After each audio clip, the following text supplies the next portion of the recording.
ఏంటి చలో హైదరాబాదు అని అంటే, ఇవాళ మనం అనేక పోరాటాలు చేసి సాధించుకున్నటువంటిది వెల్ఫేర్ బోర్డు. భవన నిర్మాణ రంగ కార్మికులు, ఇందులో 14 రకాల కార్మికులు ఉంటారు. కార్డు బెండింగ్ వాళ్ళు, సెంటరింగ్ వాళ్ళు, వైరింగ్ వాళ్ళు, టాపీ వాళ్ళు, పునాదులు తీసేవాళ్ళు, కంకర, ఇలా 14 రకాల పనులు ఉంటారు. భవన నిర్మాణ రంగం అంటే ఒక టాపీ మేస్త్రి నెలకొల్లే కాదు, ఇన్ని రంగాల కార్మికులు అనేక పోరాటాలు చేసి సాధించుకున్నటువంటి వెల్ఫేర్ బోర్డు. అయితే ఇప్పుడు ఏంటి, వెల్ఫేర్ బోర్డులో కార్డు కానీ మనకు ఉంటే, సరే మీ అందరికీ ఉన్నాయో లేవో నాకు తెలవదు, లేకపోతే చేయించడం కూడా మేము ఇండివిజువల్ చేస్తాం. ఈ కార్డు ఉన్న వాళ్ళకి ఏదైనా ప్రమాదవశాత్తు చనిపోతే 6 లక్షలు వస్తుంది. మామూలుగా చనిపోయినా 1,30,000 వస్తుంది. అట్లాగే ఈ పనిచేసే వాళ్ళ ఎవరైనా గర్భిణులు ఉంటే వాళ్ళ భార్యలు వాళ్ళు 30,000 ఇస్తారు. అలాగే చదువుకునే పిల్లలు ఉంటే ఒక్కొక్కరికి 15,000 ఇస్తారు. అంటే ఇలాంటి అనేకమైనటువంటి స్కీములు ఈ వెల్ఫేర్ బోర్డు ద్వారా అమలవుతాయి. కానీ ఇప్పుడు వచ్చిన కేంద్రంలో వచ్చినటువంటి బీజేపీ రాష్ట్ర ప్రభుత్వం కుమ్మక్కయి ఇవాళ మనకు వచ్చి ఈ వెల్ఫేర్ బోర్డు నిధులు కేంద్రంలో 35,000 కోట్లు ఉన్నాయి. మనకు 1 కోటి అంటేనే తెలవదు, అటువంటి 35,000 కోట్ల నిధులు ఉన్నాయి. ఈ నిధులన్నింటినీ కాజేయటం కోసం, వాటాలు పంచుకోవటం కోసం ఇవాళ కేంద్ర రాష్ట్ర ప్రభుత్వాలు ఈ వెల్ఫేర్ బోర్డు నిధులు ఇప్పుడు గవర్నమెంటే డైరెక్ట్ ఇస్తుంది ఎవరికైనా ఏదైనా జరిగితే. అట్లా కాకుండా ప్రైవేట్ ఇన్సూరెన్స్ కంపెనీలకి ఈ డబ్బులన్నీ దారాదత్తం చేయాలని చూస్తూ ఉంది. దీన్ని సిఐటిగా మన భవన నిర్మాణ సంఘం, కార్మిక సంఘంగా మనం వ్యతిరేకిస్తూ ఉన్నాం. వ్యతిరేకిస్తూ ఇవాళ హైదరాబాద్లో పెద్ద ఎత్తున లేబర్ ఆఫీసుల ముందు, అంటే అది స్టేట్ లేబర్ ఆఫీస్, దాని ముందు ధర్నా చేస్తున్నారు. సిఐటి ఆధ్వర్యంలో ధర్నా. ఏమని, ఈ మీరు ప్రైవేట్ ఇన్సూరెన్స్కి ఇవ్వద్దు. గతంలో ఏ మాదిరిగా ప్రభుత్వం మనమేమంటున్నాం, 6 లక్షలు సరిపోవు, ఏదైనా సరిపోతే 7.5 లక్షలు ఇవ్వమని డిమాండ్ చేస్తాం. అది తీసేసి ఇప్పుడు 5 లక్షలకే ప్రభుత్వం చేసింది. అంటే ఎవడన్నా ప్రమాదవశాత్తు చనిపోతే 5 లక్షల రూపాయలు తగ్గిస్తూ ఉన్నారు. ఎవడన్నా అన్ని రేట్లు పెరుగుతున్నప్పుడు రేట్లు పెంచాలి. కానీ ప్రభుత్వం ఈ డబ్బులు కాజేయటం కోసం మనకి ఇంకా తగ్గించే పని చేస్తుంది. అందుకోసమే ఈ రోజున పెద్ద ఎత్తున హైదరాబాద్లో సిఐటిగా భవన నిర్మాణ సంఘంగా పెద్ద ఎత్తున అక్కడ ధర్నా కార్యక్రమం పిలిపించింది. సరే ఇక్కడి నుంచి మన వాళ్ళు కొంతమంది పోయారు. సరే మీకెందుకు విషయం చెప్తున్నామంటే, మీ అందరికీ వెల్ఫేర్ కార్డులు ఉన్నాయా లేవా, అలాగే ఇస్త్రం పోర్టల్ అని ఒకటి ఉంది, అది ఎవరికైనా 2 లక్షల ఇన్సూరెన్స్ వస్తుంది. కానీ అందులో కూడా కార్డు తీసుకోవచ్చు, మీ సేవలు అప్లై చేసి, తెల్ల రేషన్ కార్డు, ఆధార్ కార్డు ఉంటే చాలు చేసుకోవచ్చు.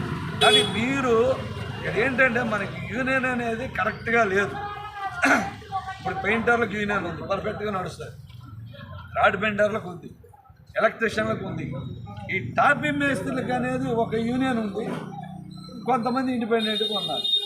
ఈ హెల్పర్లకి, టాపీ మేస్త్రులకి సరైన యూనియన్ లేకపోవడం వల్ల మనకి ఈ నష్టాలన్నీ ఏమీ తెలియట్లేదు.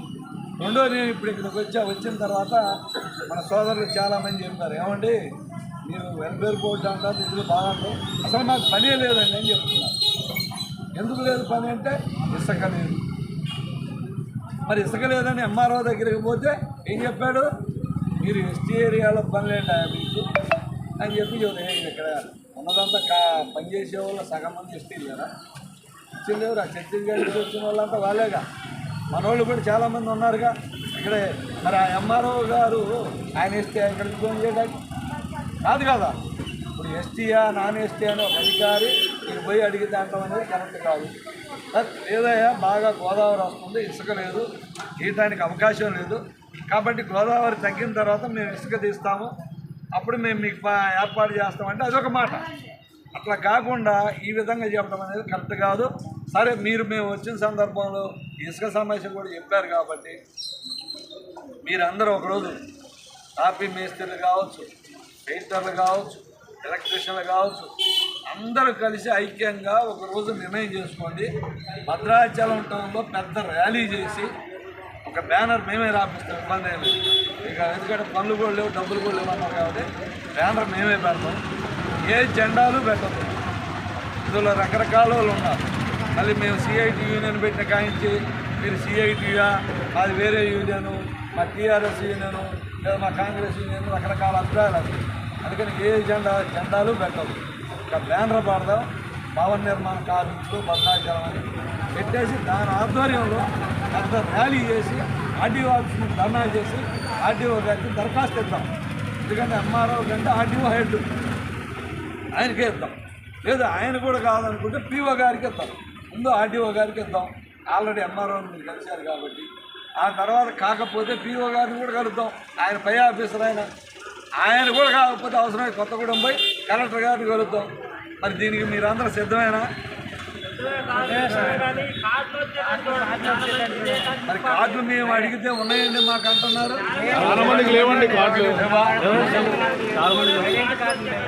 కార్డు లేకపోతే కుక్క చచ్చింది గోడవతల పడేది అనే వ్యవహారం ఉంటుంది మాకు. అర్థమైందా? నేను లేబర్ ఆఫీసర్ కాదు, ధర్నా ఉంది. మీరు ఖాళీగా ఉన్నవాళ్ళు దయచేసి నా కోసం నేను రమ్మని ఈ కార్డులు అడగటం కోసమే 11 గంటలకి వాళ్ళ ధర్నా పెట్టాం. లేబర్ ఆఫీస్ తెలుసా మీ అందరికీ?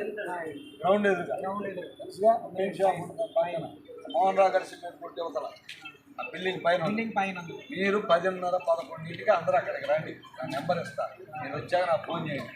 వేరే కార్మికులు కూడా వస్తారు. వస్తే అక్కడ ఒక దరఖాస్తు ఇచ్చి లేబర్ ఆఫీసర్ గారిని మా అందరికి కార్డు లేవు, మీరు ఏం చేయాలి ఏంటంటే ఆయన ప్రాసెస్ చెప్తారు. ఇదంతా మీ సేవలోనే అప్లై చేయాలి. అవసరమైతే మీ సేవలు వీళ్ళందరికీ చేయడం చేత కాదండి, మీరే ఒకరోజు క్యాంప్ పెట్టండి, అవసరమైతే అడ్డాలో పెట్టండి, అందరి దరఖాస్తులు తీసుకోండి, డిమాండ్ చేస్తాం.